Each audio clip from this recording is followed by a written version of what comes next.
भैया जमीन बिक्री करना था। हाँ, कौन सा जमीन?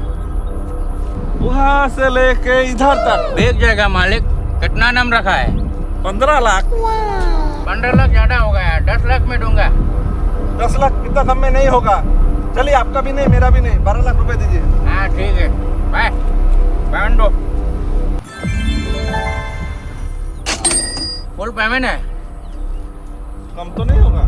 कम कहाँ होगा मालिक, 1-2 हजार ज्यादा होगा। तो जमीन किसके नाम में करना है? रुको, आ रहा है। वो देखो आ गया।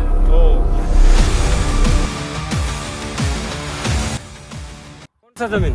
ये वाला जमीन कितना दाम रखा है? 35 लाख। इतना देने नहीं सकेगा हम। 35 लाख ज्यादा नहीं हुआ? आपका भी नहीं मेरा भी नहीं, 30 लाख में डील फाइनल करो। ठीक है, ये लो, पूरा पेमेंट है। इसके नाम पे कर दो। ना डॉक्टर, ना इंजीनियर, ना सरकारी नौकरी में पैसा है तो सिर्फ दलाली में।